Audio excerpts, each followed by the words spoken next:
नजर के दिल के पार हो गई, नजर के तीर दिल के पार हो गई। गम के सहारे अब जिया तानी, गम के सहारे अब जिया तानी।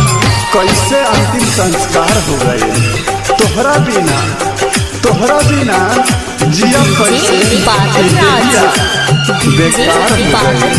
बेकार हो गई, बेकार हो गई।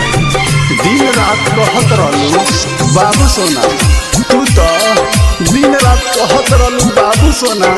3 साल के प्यार काहे बेकार हो गई, बेकार हो गई, बेकार हो गई, बेकार हो गई।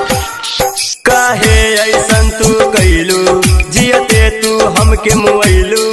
करे के न चाही ऐसे, जिंदगी में आग लगैलू। गोरी हो बड़ा धोखा कैलू हमरा से, काहे मुँह मोड़ गैलू।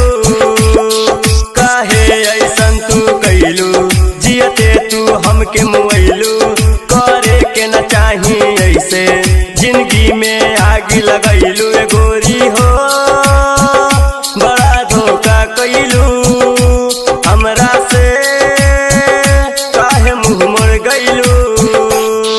काहे ऐसन तू कैलू, जियते तू हमके मुआइलू। तू रूठ जाइबू त जियब कैसे, तू रूठ जाइबू त जियब कैसे। फाटल करे जवा सियब कैसे।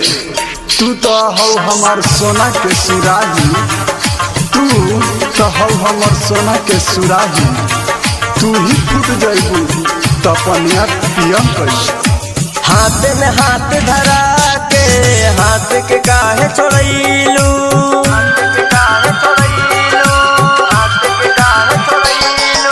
हाथ में हाथ धरा के, हाथ के काहे छोड़ैलू।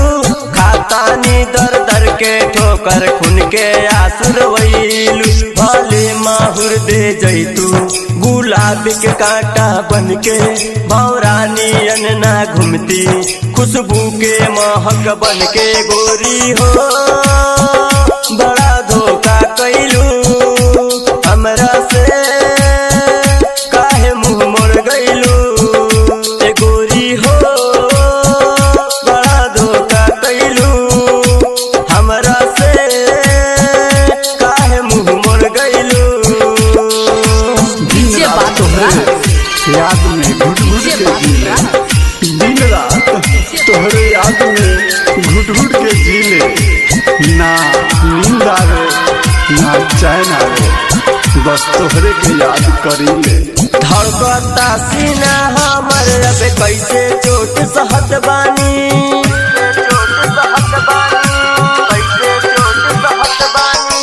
धड़कता सीना हमर अब कैसे चोट सहत बानी। बेवफा के प्यार में राजू माटी में मिलत बानी। भूषणा के लिखल गीतिया हर पल एहसास दिलावे। मंडल के दिहलू धोखा, दोसरा के मेहदी रचा के। गोरी हो बड़ा धोखा कैलू हमरा से, काहे मुँह मोड़ गैलू। काहे ऐसन तू कैलू, जियते तू हमके मुआइलू।